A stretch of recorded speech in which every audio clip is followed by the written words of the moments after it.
G'day fellas. Before we get into this game, I want to introduce you to a concept that I became familiar with when I used to play League of Legends. It's called the Improvement Checklist. I was sent this game by a member of the community, Mr. Merlin, and I noticed a couple of things in the game that he was doing really well, and a couple of things in the game that he wasn't doing at all. And that inspired me to say, you know what? I think we can make an improvement checklist for Age of Empires 3, and we can help people out with it. You might be wondering, what is an improvement checklist? Well, let me show you exactly what that is. I'll bring it over for you. So we've got the improvement checklist. This is a document that I've been working on over the last couple of days. Now, keep in mind that it is in a draft state at the moment. If you'd like to get your hands on this document, I'll leave a link down in the description to where you can pick it up. It's being hosted on my Patreon. But keep in mind, you're not going to need to log in. You're not going to need to pay any money because it is a public page. You're able to go in and access it yourself. You'll be able to see it there, and you just simply click on this and download it. So let's talk a little bit about the improvement checklist, what it does. It's a checklist that you can use to understand the keys that you need to be able to achieve, the sort of key metrics that you need to be able to get to be able to become a better player. There are basic things in here, and there are advanced things in here. So as an example, let's take a look at town center control. I can begin training my first villager within 10 seconds of the game starting. If I was going to set that as an advanced amount, I'd say within 5 seconds of the game starting, but we'll go with a bit more generous, 10 seconds. The next thing is I can use hotkeys to select my town center and to train villagers. I can avoid having an idle town center before having enough villagers to age up. Things like not forgetting your villagers in queue in the early game are really important to make sure that you age up on time and you can have the best early game as possible. There's also more advanced tips in here, as an example, herding. I can herd multiple hunts of animals during the transition phase. Advanced. I can shift-click villagers onto individual carcasses to avoid idling. All the things that I'm mentioning here aren't even done by players at the top level because of how difficult or complex that they can be. But these are all goals that I'm setting out for myself as a player to be able to check off each of these boxes and for you guys to be able to check off as well. Obviously, there's other things that are in here, and keep in mind this list isn't exhaustive. It's not completed yet, but it's something I'm going to continue adding to over the coming weeks. In addition to that, we've got things like competitive age up times, as well as the focus that you should be looking at for treasures. Each civilization is different.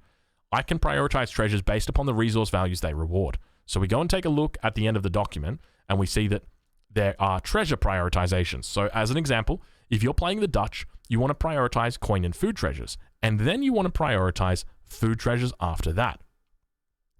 The reason why is because once you've got enough coin for all of your villagers, then you want to be making, only getting food. So it's things like that. There's also competitive age up times here for each civilization. Now keep in mind, it's a work in progress, so we don't have all of the competitive age up times for the Aztec, the Inca, the Haudenosaunee, the Lakota.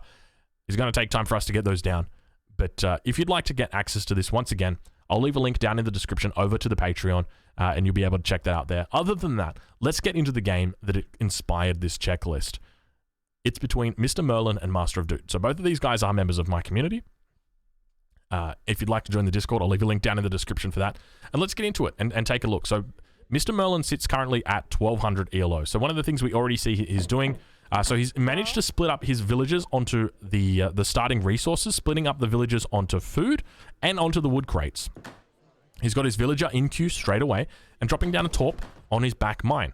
And straight away herding his bison over to the torp. So really, really, really nice play from here, from Mr. Merlin so far. Now, one of the things that I'm noticing is a lot of the villagers here were somewhat idle.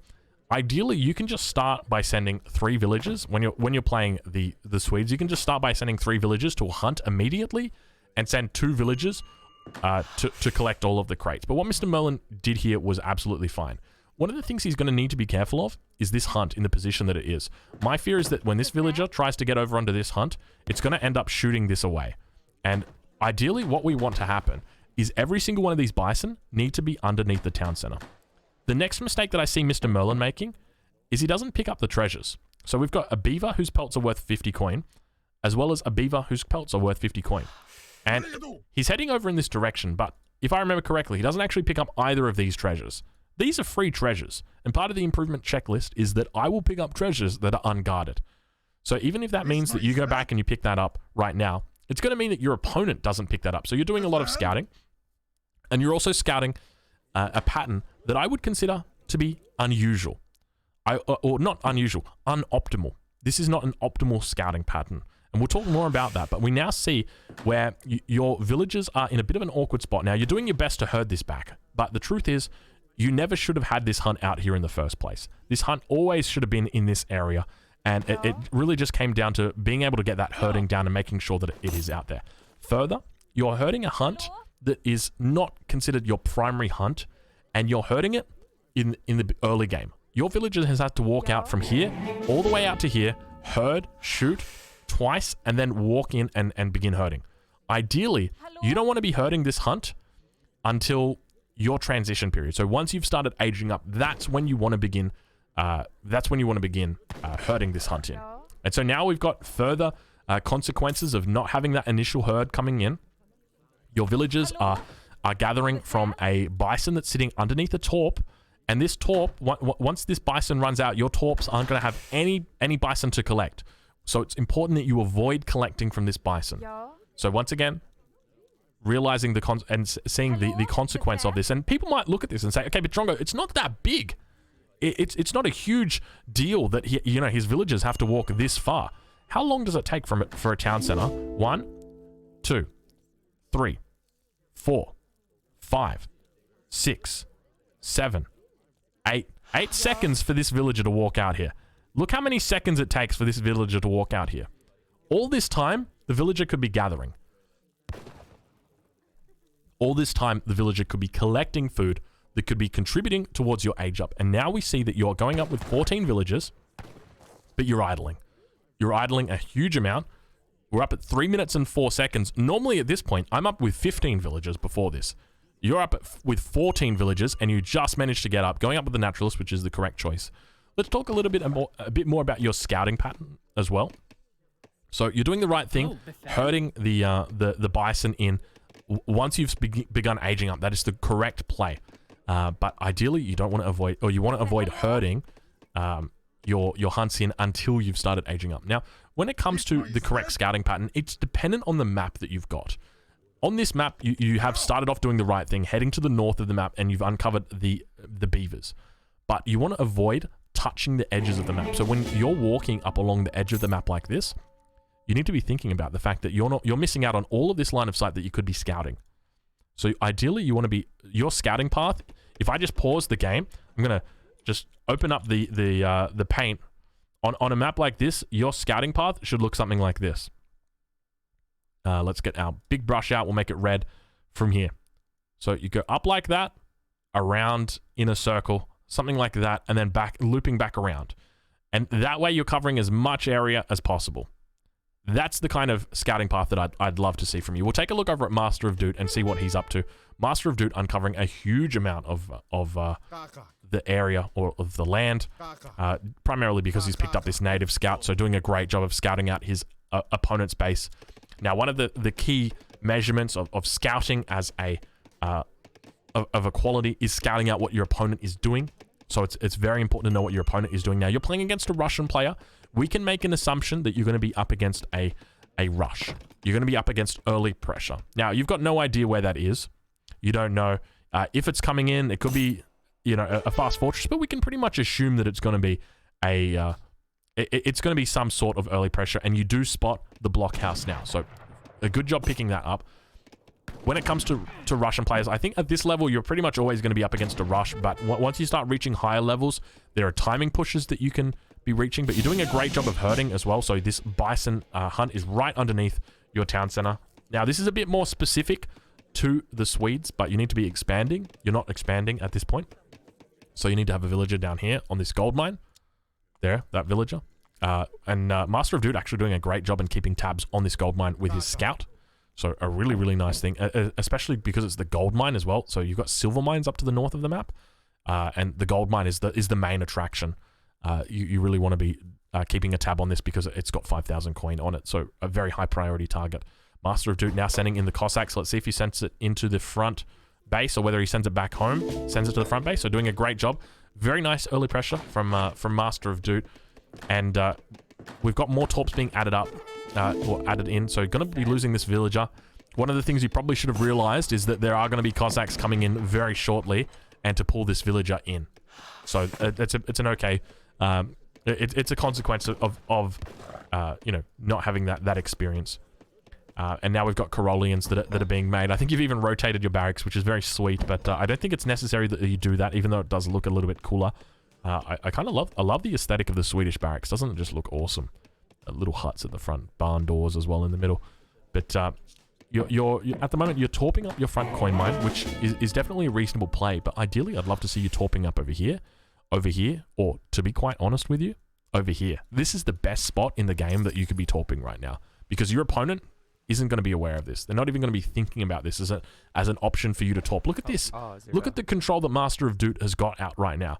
This is at the 1200 level, but Master of Doot is doing absolutely everything perfectly when it comes to controlling a Swedish player. And as part of the huge reason why, I make sure I send out villagers into the corners of the map, because they're not going to be expecting your torps to be there. Now we've got Minutemen being called. I would definitely say this is an overreaction. When it comes to calling Minutemen, ideally you want to be trapping your opponent with it. But here you've kind of just used Minutemen to kill your opponent's units, and you would have killed them with your Caroleans anyway, so a huge overreaction. A significant investment in resources, and you could have really spent those resources on Caroleans. So I guess one of the points that are to be added is control of the Minutemen, and appreciating that Minutemen are a one-time thing for every civilization except for the United States. But for the Swedes, you don't get to use your Minutemen now for this town center. We've got more Cossacks coming in, so these Cossacks are going to be doing a great job of idling you as well. Moving over with your Caroleans. Now, he could clean this up quite easily. Oh, no. No.